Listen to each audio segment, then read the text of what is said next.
الحمد لله نحمده ونستعينه ونستغفره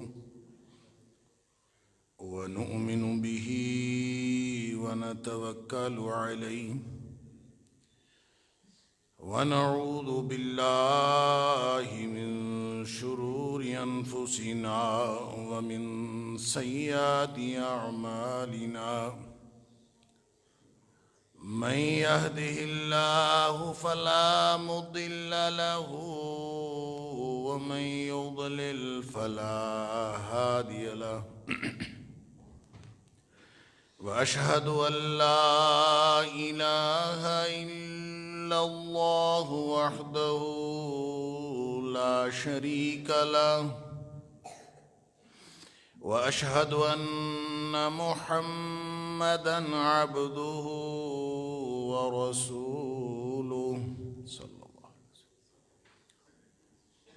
أرسله بالحق بشيرا ونذيرا بين يدي الساعة فمن يطع الله ورسوله فقد رشد واهتدى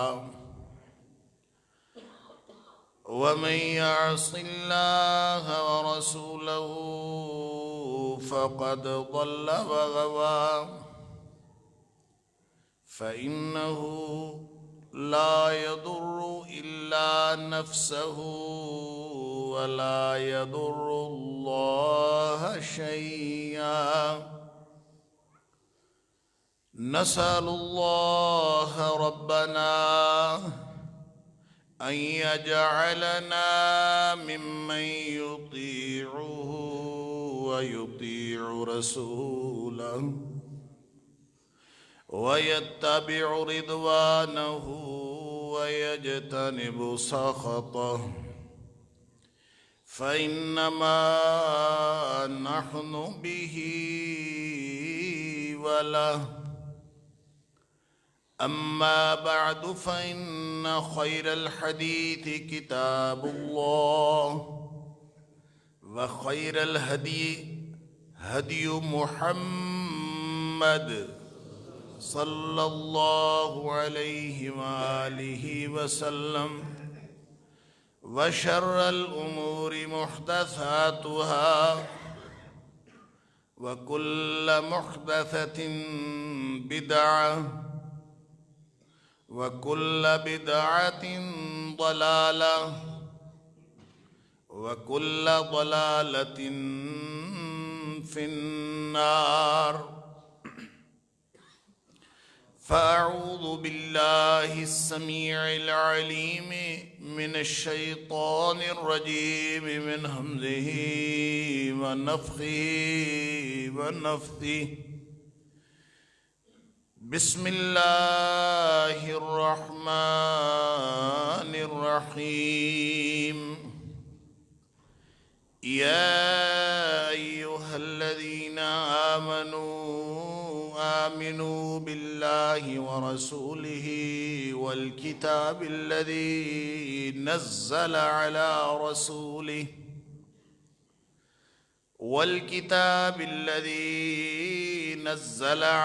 رسوله والكتاب الذي أنزل من قبل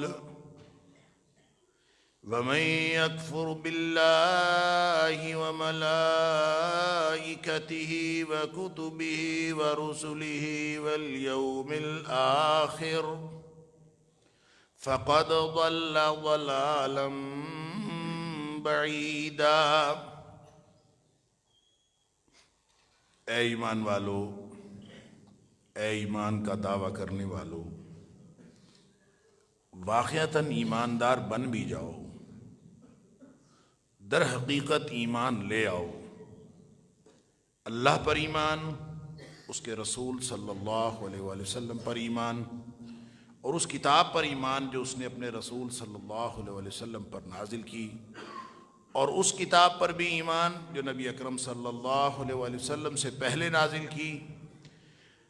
بس یاد رکھو کہ جو کوئی بھی انکار کرے گا یا کفر کرے گا اللہ کے ساتھ، اس کے فرشتوں کے ساتھ، اس کی کتابوں کے ساتھ، اس کے رسولوں کے ساتھ، یا پھر آخرت کے دن کے ساتھ، فقد ضل ضلالا بعیدا، پس یقیناً وہ بہت دور کی گمراہی میں جا گرا۔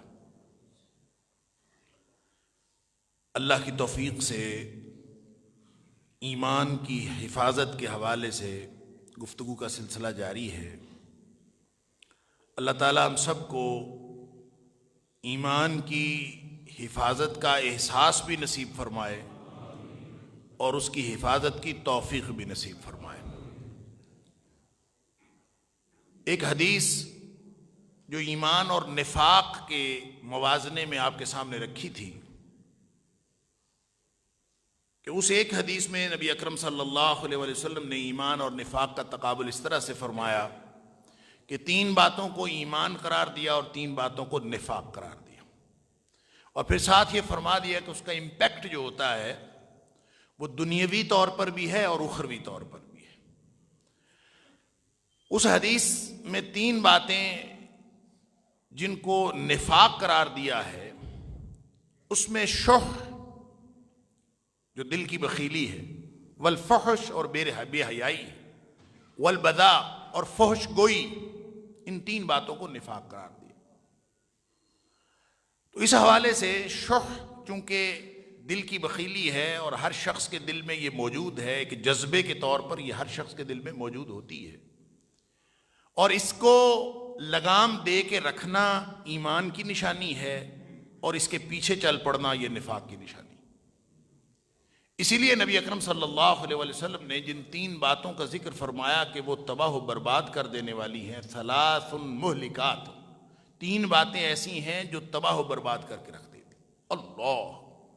اس میں سب سے پہلی بات نبی اکرم صلی اللہ علیہ وسلم فرمایا فالشح مطاع، وہ بخیلی دل کی، وہ دل کا لالچ جس کے پیچھے انسان چل پڑے، جس کا حکم مان لے۔ مطاع کا مطلب ہوتا ہے جس کا حکم مان لے۔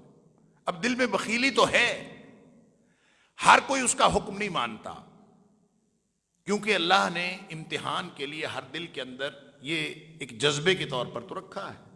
ہر دل کے اندر لالچ آ جاتا ہے۔ گوشت پوست کا بنا انسان جو اپنے دل و دماغ سے سوچتا ہے، اس کو اپنے بیوی بچوں کا خیال بھی آتا ہے، اس کو اپنے مفادات کا خیال بھی آتا ہے، اس کو اپنی عزت کا خیال بھی آتا ہے، اس کو اپنے اقتدار کا، اپنی چودر کا خیال بھی آتا ہے۔ یہ سارے خیالات آتے ہیں اس لیے کہ اللہ نے انسانی نفس کی تشکیل ہی اس طرح فرمائی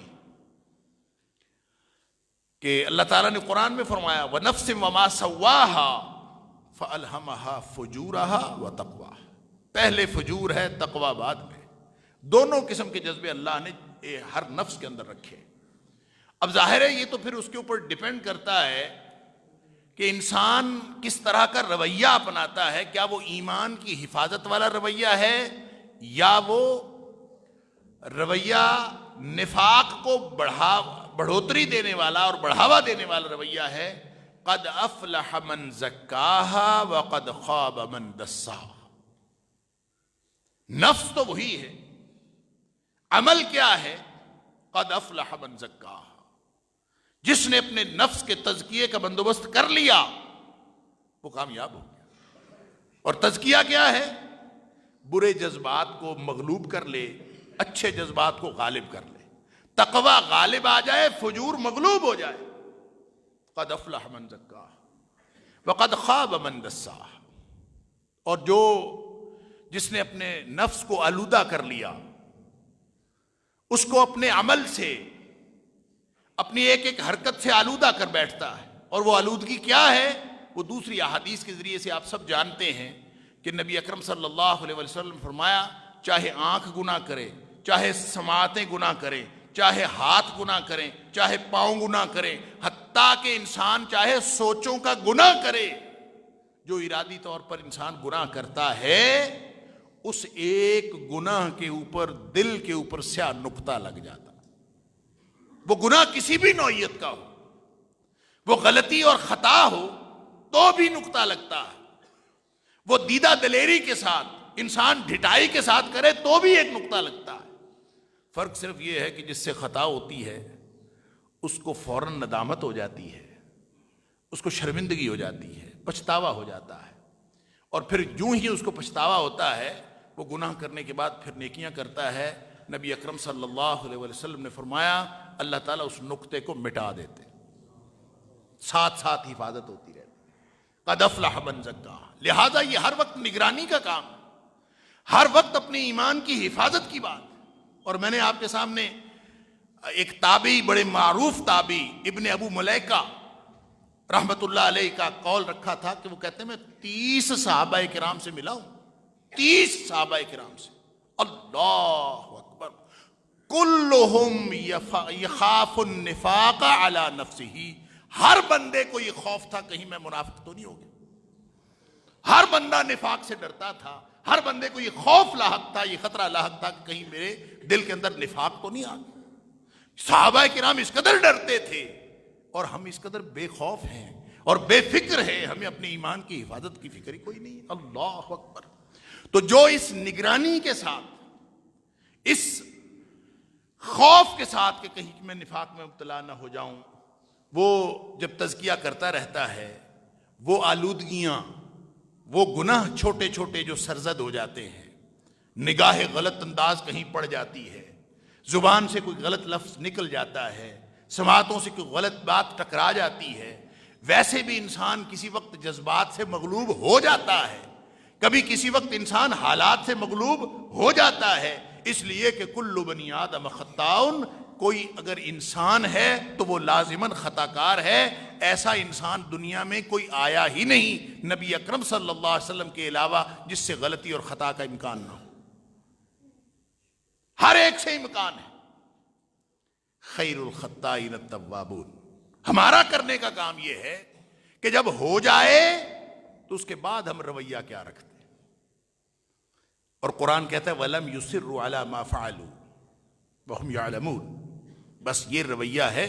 اہل ایمان کیا کرتے ہیں کہ جو کچھ کر بیٹھے ہیں نا اس پر اصرار نہیں کرتے کہ میں نے ٹھیک کیا، دلیلیں نہیں دیتے، اپنے گناہ کی دلیل دینا اور اپنے گناہ کی دلیل دے کے، لوگوں سے بحث کر کے، لوگوں کو قائل کر کے اپنے گناہ کے گواہ پیدا کر لینا، یہ دانش مندی ہے۔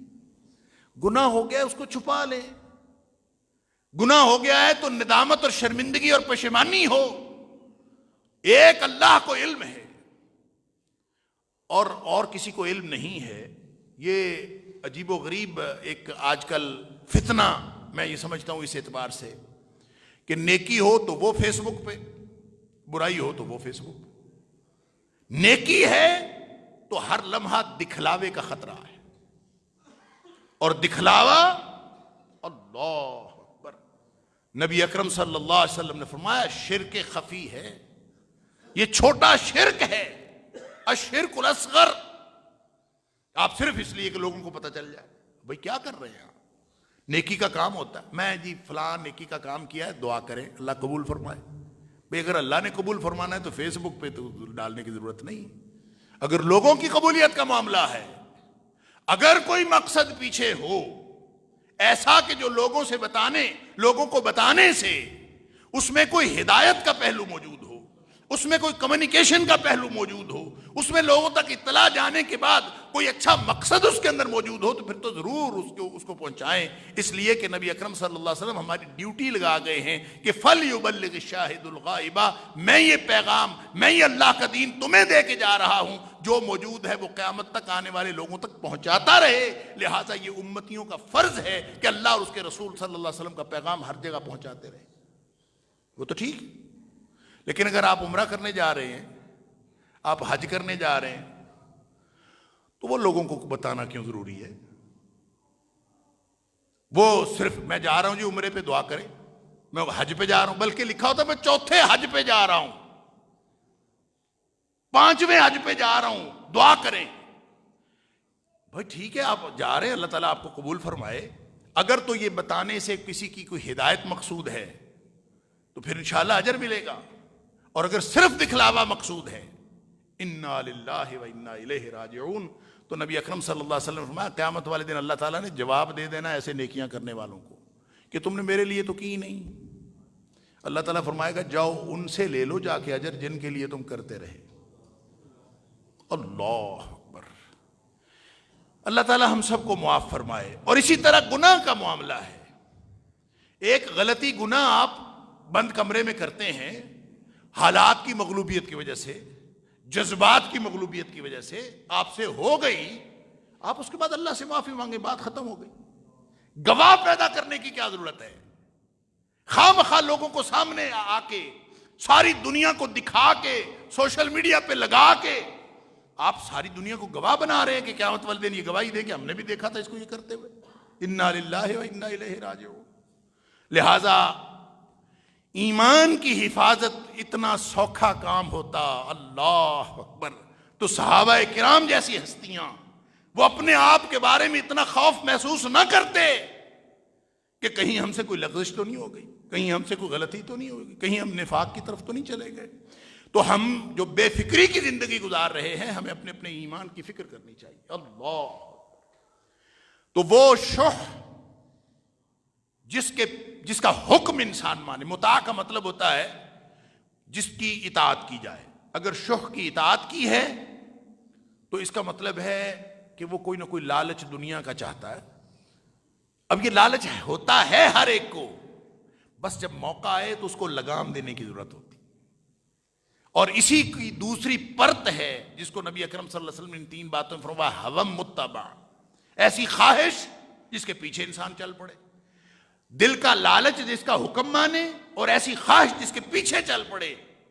ان کو اگر لگام نہ دی جائے تو آدمی جس راستے پر چل رہا ہوتا ہے وہ جنت کا راستہ کبھی نہیں ہوتا.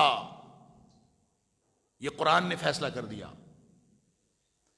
وَأَمَّا مَنْ خَافَ مَقَامَ رَبِّهِ وَنَهَى النَّفْسَ عَنِ الْهَوَىٰ, جو اپنے رب کے سامنے کھڑا ہونے سے ڈر گیا کہ چلے اب تو میں یہ کر لوں گا جو میں کر رہا ہوں, کل کلا اللہ کو کیا جواب دوں گا, بس اس کو خوف لاحق ہو.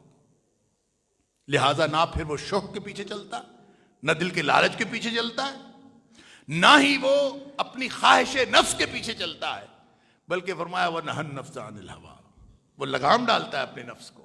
نہیں, خواہش ہے, وہ کہتا ہے نہیں ایسے نہیں کرنا, وہ لگام ڈالتا ہے. فرمایا فَإِنَّ الْجَنَّةَ هِيَ الْمَأْوَىٰ, یہ ہے رستہ جو جنت کو جاتا ہے. وَأَمَّا مَنْ طَغَىٰ وَآثَرَ الْحَيَاةَ الدُّنْيَا, جو شخص اللہ کے قانون سے بغاوت کرتا ہے, دنیاوی زندگی کو ترجیح دیتا ہے, چلے تھوڑا سا فائدہ لے لے, کیا حرج ہے.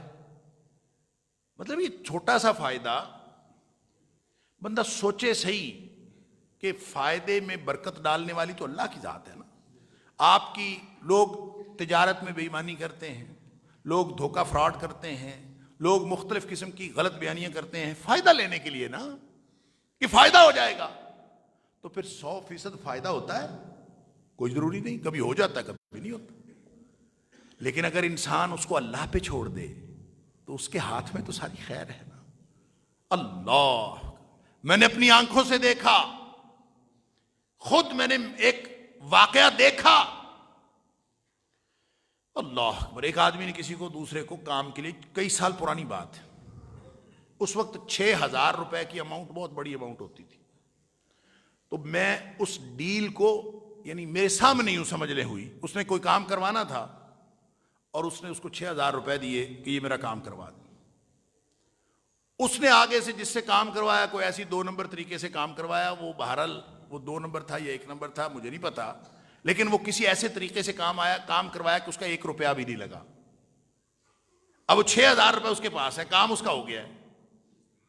اب میں نے 2 بھائیوں کو آپس میں جھگڑتے دیکھا, جو میں کہہ رہا ہوں میں آئی وٹنس ہوں, مجھے خود پتا ہے.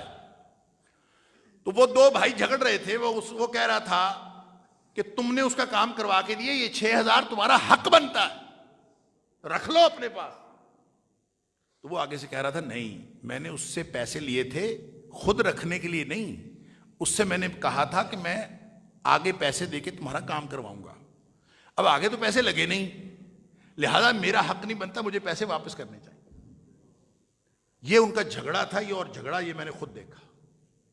بالآخر وہ زبان میں یا گفتگو میں یا اپنی حیثیت میں وہ بھائی تگڑا تھا جو کہہ رہا تھا کہ 6,000 تمہارا حق بنتا ہے، رکھو اپنے پاس. وہ ذرا تگڑا تھا تو وہ خاموش ہو گیا. اس نے کہا چلے ٹھیک ہے، چپ کر گیا. لیکن مجھے معلوم ہے کہ اس نے بعد میں اپنے بھائی کو بتائے بغیر اس کے 6,000 واپس کر دیے. پھر میں نے اس کو اپنی زندگی میں نے دیکھا اس شخص پر اللہ نے کتنی رحمتیں کی ہیں، کتنی برکتیں اس کی روزی کے اندر اللہ نے کی ہیں. اللہ اکبر. یعنی وہ خود کبھی سوچ نہیں سکتا ہوگا کہ اس کو کبھی اللہ تعالیٰ زندگی میں وہ کچھ عطا کرے گا جو میں نے خود اپنی آنکھوں سے دیکھا کہ اللہ نے اس کو عطا کیا. ایک نیکی انسان کرے نا، ایک نیکی، وہ اپنے ساتھ ڈھیروں خیر اور برکات لے کے آتی ہے. اور ایک گناہ اگر انسان کرے تو وہ کئی نیکیوں کو بھی برباد کرتا ہے اور کئی طرح کی نحوستیں ساتھ لے کے آتا ہے. اور میں کئی دفعہ عرض کر چکا ہوں، ایک دن آپ بد نظری کر کے دیکھیں، سب سے پہلا اثر یہ پڑے گا کہ آپ کی نماز کے اندر خشوع و خضوع ختم ہوگا. اور اگر آپ صف اول کے نمازی ہیں، اگر آپ تکبیر اولیٰ کے نمازی ہیں، تو اس کا اثر لازماً کسی نہ کسی بات پر پڑے گا. آپ کی یا تو تکبیر اولیٰ مس ہوگی یا آپ کا کوئی نیکی رہ جائے گی آپ کی، کیونکہ کوئی گناہ بھی اکیلا نہیں آتا اور کوئی نیکی بھی اکیلی نہیں آتی. جب نیکی ہوتی ہے تو اپنے ساتھ بہت اللہ کی طرف سے خیر اور برکات آتی ہیں، اور اگر کوئی گناہ ہوتا ہے تو وہ نیکیوں کی بربادی لے کے آتا ہے. یہ تو ایک پھسلن ہے، اگر اس کو شروع میں دبا لیں. نبی اکرم صلی اللہ علیہ وسلم فرمایا ایک نقطہ لگتا ہے، اس کے بعد آپ نے نیکی کی، نقطہ مٹ گیا، دل پھر چمک اٹھا. سبحان اللہ، ایمان کی حفاظت ہو گئی. قد افلح من زکاہا. اور نہیں کیا، اگر ایسا نہیں کیا، قد خاب من دساہا. جس کو گند لگا، آلودگی لگی، نقطہ لگا، وہ بے فکر ہوگا، خیر ہے، دنیا اتنے بڑے بڑے گناہ کر رہی، میرا کیا ہے، چھوٹا سا گناہ ہے. قد خاب من دساہا. جس نے آلودہ کر لیا، آلودگی کو برداشت کر لیا، قرآن کہتا ہے قد خواب، وہ یقیناً نامراد ہو گیا. تو بھئی یہ آن گوئنگ پروسیس ہے، ہر وقت کی بات ہے، ہر لمحے کی بات ہے، ہر لمحے کانشس رہنے کی، خبردار رہنے کی بات ہے. ایک لمحے کی غلطی جنتی سے جہنمی بنا سکتی ہے، اور ایک لمحے کی نیکی جہنمی سے جنتی بنا سکتی. نبی اکرم صلی اللہ علیہ وسلم نے فرمایا بعض اوقات ایک کلمہ انسان زبان سے نکالتا ہے، ایک کلمہ، اور اس کو پرواہ بھی نہیں ہوتی میں نے کیا نکالا ہے، یاد بھی نہیں ہوتا، لیکن وہ اللہ کی ناراضگی کا کلمہ ہوتا ہے. اللہ تعالیٰ اسے ایک کلمے کی وجہ سے اس کو جہنمی لکھ دیتا، اس کو پتہ بھی نہیں ہوتا میں نے کیا کہا، یا یاد بھی نہیں ہوتا. اسی طرح بعض اوقات یہ کلمہ ایک ایسا کہتا ہے جو اللہ کی رضامندی کا کلمہ ہوتا ہے، اور اس کو پرواہ کوئی نہیں ہوتی کہ میں نے کیا کہا کیا نہیں کہا، لیکن وہ کلمہ تو ما یلفظ من قول الا لدیہ رقیب عتید. آپ کو پرواہ ہو یا نہ ہو، جو زبان سے نکلا ہے وہ تو لکھا گیا، ریکارڈ کا حصہ بن گیا. لفظ زبان سے نکلتا ہے ما یلفظ من قول الا لدیہ رقیب عتید، لکھا، فوراً وہ اللہ کے ہاں ریکارڈ میں جمع ہو گیا. اس ایک کلمے کی وجہ سے جو اللہ کی خوشنودی کا کلمہ ہوتا ہے، نبی اکرم صلی اللہ علیہ وسلم فرمایا اللہ تعالیٰ اس کو جنتی لکھ دیتے ہیں. لہذا اندازہ کیجئے کہ ہر لمحے کتنا کانشیس رہنے کی ضرورت ہے، ہر لمحے کس قدر ایک ایک لفظ کی پکڑ ہو رہی ہے، ایک ایک لفظ پہ اجر مل رہا ہے، ایک ایک لفظ پہ ایمان اور نفاق کی سرحدیں پار ہو رہی ہیں. اور اس موقع پر اگر آپ کو اپنے ایمان کے بارے میں بے فکری ہے، ہم جو مرضی کرتے رہے، ہمارے ایمان کو کچھ ہوتا ہی نہیں. وہ بابا حالی بیچارہ وہ شرک کے حوالے سے کہہ گیا، خواجہ الطاف حسین حالی، اور وہ بڑے معروف اشعار ہیں ان کے، انہوں نے تو شرک کے حوالے سے کہے تھے. مجھے یوں لگتا ہے کہ وہ شرک کی بات ہو یا نفاق کی بات ہو یا کفر کی بات ہو، مسلمانوں کے اوپر وہ آج کے دور میں بھی صادق آتے ہیں، اور وہ ہر دور میں جو جس طرح سے آگے زوال کا دور آگے سے آگے ڈیٹیریشن ہوتی جا رہی ہے، وہ الفاظ صادق آتے ہیں. وہ کہتے ہیں کہ ہم مسلمان ہیں، ہمیں کچھ نہیں ہوتا، ہم ٹھیک ہیں، ہم شرک بھی کریں ہمیں کچھ نہیں ہوتا، ہم قبروں پہ سجدے کریں ہمیں کچھ نہیں ہوتا، ہم نبی اکرم صلی اللہ علیہ وآلہ وسلم کو ان کا مرتبہ اور مقام بڑھا کر اللہ کے مقام و مرتبہ پہنچا دیں ہمیں کچھ نہیں ہوتا، ہم ائمہ کو اور امتیوں کو وہ رتبہ دے دیں جو نبی اکرم صلی اللہ علیہ وسلم کے لائق شان ہے، پھر بھی ہمیں کچھ نہیں ہوتا۔ خواجہ الطاف حسین حالی نے تو شرک کے حوالے سے ہی بات کی تھی، کرے غیر کر بت کی پوجا تو کافر، جو ٹھہرائے بیٹا خدا کا تو کافر، ستاروں میں مانے کرشمہ تو کافر، جھکے آگ پر بہرے سجدہ تو کافر، مگر مومنوں پہ کشادہ ہے راہیں، پرستش کریں شوق سے جس کی چاہے۔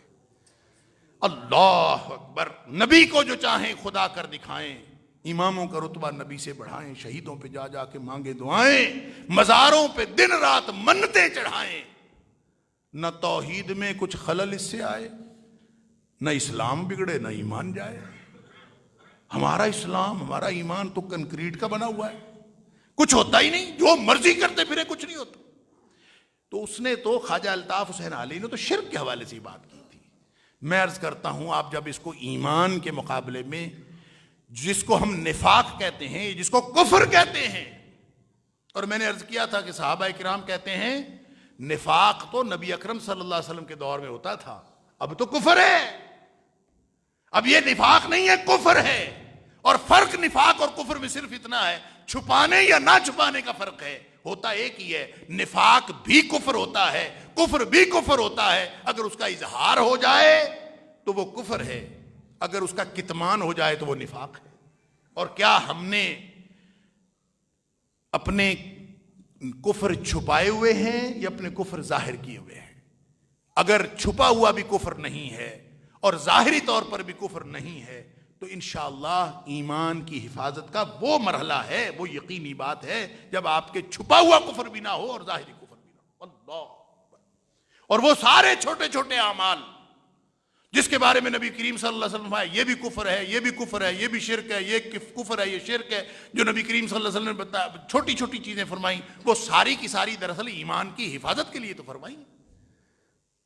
نبی پاک صلی اللہ علیہ وسلم مثال کے طور پر آپ نے فرمایا سباب المسلم فسوق و قتال و کفر، مسلمان کو گالی دینا گناہ ہے اور مسلمان کے ساتھ لڑائی کرنا کفر ہے۔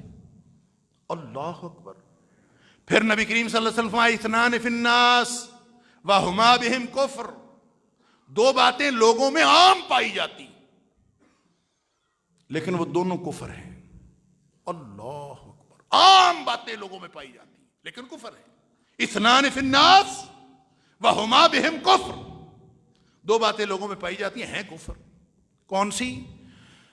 ایک تو فرمایا کہ الطعن فی النسب والنیاحۃ علی المیت، ایک تو نسب کا تانا دینا اور ایک میت پہ نوحہ کرنا، جو میت پہ ماتم اور نوحہ کرتا ہے یہ بھی کفر ہے، اور جو کسی کو نسب کا تانا دیتا ہے، اور نسب کا تانا دینا یہ ہر دو اعتبار سے ہے، ایک تو اس اعتبار سے کہ اس کو کہیں کہ تو بے نسب ہے یا بد نسب ہے، یہ تانا دینا، یہ جو پنجابی اردو میں گالی دی جاتی ہے کہ تو حلال کا ہے ہی نہیں، یہ نسب کا تانا ہے اور یہ کفر ہے، یہ گالی نہیں ہے۔ گالی جو دوسرے کو تکلیف دے، ایسی زبان سے کوئی چیز جو آپ کہیں دوسرے کو تکلیف دے، وہ گالی ہے، لیکن وہ گالی کفر بن جاتی ہے جب آپ نسب کا تانا دے رہے ہیں۔ اور نسب کا تانا ایک تو اس اعتبار سے ہے کہ آپ اس کو بد نسب ہونے کا، جب آپ اس کو کہتے ہیں کہ تم حلال کے نہیں ہو تو اس کا مطلب آپ نسب کا تانا دے رہے ہو۔ اور دوسرا نسب کا تانا اللہ تعالیٰ معاف فرمائے جو اس پہلے سے بھی زیادہ خطرناک ہے، کہ میں جانتا ہوں تیرا باپ کیا تھا، میں جانتا ہوں تیرا دادا کیا تھا، میں جانتا ہوں تیرا پردادا کیا تھا، تو آج جو بنا پھرتا ہے، میں تیرے باپ دادا پردادا کو جانتا ہوں، وہ تو یہاں گلیوں میں دھکے کھاتے پھرتے تھے، وہ فلاں کا منشی تھا، وہ فلاں یہ کرتا تھا، وہ فلاں کا پین تھا، وہ فلاں کا یہ تھا یہ تھا، تو آج کیا بنا پڑا ہے؟ یہ بھی تان کا، یہ بھی نسب کا تان ہے۔ اور نسب کا تانا تاجدار مدینہ صلی اللہ علیہ وسلم فرماتے ہیں کفر ہے۔ اثنان فی الناس وہما بہم کفر۔ اور اسی طرح میت پہ نوحہ دیکھ لیں کون کرتا ہے کون نہیں کرتا، اللہ تعالیٰ معاف فرمائے۔ اور تانا نسب کا کون کون دیتا ہے، کون کون نہیں دیتا. میری گزارش کرنے کا مطلب میں کوئی فہرست نہیں آپ کے سامنے دینے جا رہا کہ کون کون سی چیزیں کفر ہیں اور کون کون سی چھوٹی چھوٹی چیزیں اصل میں ایمان کی حفاظت کے لیے بتائی ہے. نبی اکرم صلی اللہ علیہ وسلم نے مثال کے طور پر فرمایا من حلف لغیر اللہ فقد کفر او اشرک، جس نے اللہ کے علاوہ کسی اور چیز کی قسم کھائی اس نے کفر کیا یا شرک کیا. اللہ کی ذات کے علاوہ کسی اور کی قسم کھائی اس نے کفر کیا یا شرک.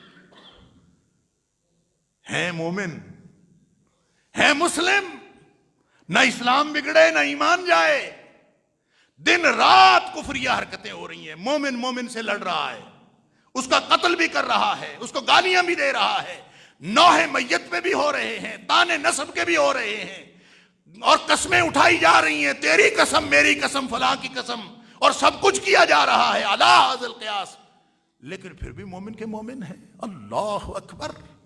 اور ساری کی ساری زندگی خواہش نفس کے مطابق گزاری جا رہی ہے. اور دیکھیں نا، یہ جو کلچرل جو عام فوک وزڈم ہوتی ہے وہ پورے معاشرے کی ایک عقیدے کی اور اس کی فکر کی اور اس کی فکری سطح کی عکاسی کرتی. یہ ہمارے معاشرے میں یہ فکرہ کتنا کامنلی کتنا عام بولا جاتا ہے، جو مزاج یار میں آئے. کیا کرنا ہے؟ جو مزاج یار میں آئے. بولے جو آپ کہیں ہم کر لیں گے، تو جو آپ کہیں گے وہ کر لیں گے، جو جی میں آئے وہ کر لیں گے، جو تیرے جی میں آئے وہ کر لیں گے. تو اس کا مطلب ہے ہماری زندگی کا رنگ ڈھنگ کیا ہے؟ وہ خواہش نفس کی پیروی والا معاشرہ ہے، وہ اللہ کی اطاعت والا اور نبی اکرم صلی اللہ علیہ وسلم کی اطاعت والا معاشرہ نہیں. یہ ایمان کی حفاظت والا معاشرہ ہے، یہ ایمانی معاشرہ ہے. منافقانہ معاشرے کے اندر چاہے وہ کسی ایک فرد کی وجہ سے ہو، کسی ایک فرد کی نحوست کی وجہ سے ہو، یا پھر پورا معاشرہ ایک اجتماعی مزاج منافقانہ رکھتا ہو، جس شخص نے منافقانہ طرز عمل کے ساتھ کمپرومائز کر لیا ہے نا، وہ بھی نفاق سے بچ نہیں سکا. اللہ. میں نے پچھلے جمعے میں ایک قول رکھا تھا ابن عمر رضی اللہ تعالیٰ عنہ کا آپ کے سامنے، جو بخاری شریف کے اندر موجود ہے، کہ کچھ لوگوں نے حضرت عبداللہ بن عمر رضی اللہ تعالیٰ عنہ سے پوچھا کہ ہم جاتے ہیں بزرگوں کے پاس، بڑوں کے پاس، امراء کے پاس، حکمرانوں کے پاس ہم جاتے ہیں، تو ان کے پاس جو ہم گفتگو کرتے ہیں نا حکمرانوں کے پاس، جب ہم باہر آتے ہیں تو ہم وہ باتیں نہیں کرتے. تو کون ایسا نہیں کرتا بھائی؟ ساری دنیا ایسے ہی کرتی. حکمرانوں کے سامنے، لیڈرز کے سامنے، افسروں کے سامنے رویہ اور ہے، باہر اور ہے.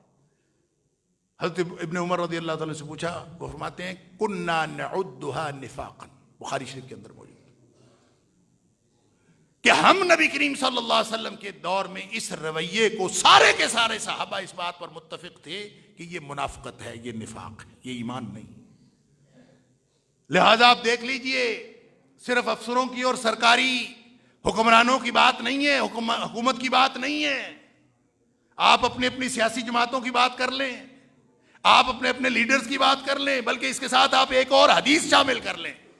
ابو داؤد شریف کے اندر ایک حدیث ہے، نبی اکرم صلی اللہ علیہ وسلم نے فرمایا، صحیح حدیث ہے، ابو بریدہ رضی اللہ تعالیٰ اس کے راوی ہیں، نبی اکرم صلی اللہ علیہ وسلم نے فرمایا لا تقولوا للمنافق سیدا. اللہ اکبر. اللہ کے اس فرمان کی گہرائی سمجھیے. یا ایھا الذین آمنوا آمنوا، ایمان کا دعویٰ کرنے والوں ایماندار بن کے بھی تو دکھاؤ. نبی اکرم صلی اللہ علیہ وسلم فرما رہے ہیں کبھی کسی منافق کو اپنا سردار نہ بنانا، کبھی کسی منافق کو سید نہ کہنا، بنانا تو دور کی بات کہنا بھی نہیں ہے. منافق کو عزت نہیں دینی. لا تقولوا للمنافق سیدا. آپ کو پتہ ہے منافق ہے، آپ کو پتہ ہے جھوٹ بولتا ہے، آپ کو پتہ ہے خیانت کرتا ہے، آپ کو پتہ ہے یہ بددیانت ہے، آپ کو معلوم ہے کہ اس کے کئی روپ ہیں، آپ پھر بھی اس کے سامنے بچھے جاتے ہیں، آپ اس کو لیڈر بناتے ہیں، آپ اس کے پیچھے چلتے ہیں. نبی اکرم صلی اللہ علیہ وسلم نے فرمایا فَإِنَّهُ إِن يَكُ سَيِّدًا، اگر منافق تیرا سردار ہے نا، اگر منافق تیرا لیڈر ہے، اگر منافق کو تو سید کہتا ہے، منافق کو تو آقا بناتا ہے، منافق کو تو لیڈر بناتا ہے، اس کے تو پیچھے چلتا ہے، فقد اسخطتم ربکم عز وجل، تم نے تو اپنے رب کو ناراض کر لیا. فقد اسخطتم ربکم عز وجل، تم نے اپنے رب کو ناراض کر لیا ہے، بناتے پھرو لیڈر. اب ذرا دیکھیے ارد گرد کی ساری صورتحال. جو جتنا مرضی بڑا منافق ہے وہ اتنا بڑا لیڈر ہے. بلکہ جو اگر کوئی زیادہ جس کو چتر زبانی نہ آتی ہو اور ادھر ادھر کرنا نہ آتا ہو، کہتے ہیں کہ یہ لیڈر بننے کے قابل نہیں ہے. اب بھولا بھالا سا آدمی ہے، شریف آدمی ہے، لیڈر نہیں بن سکتا. شریف آدمی ہے، لیڈر نہیں بن سکتا.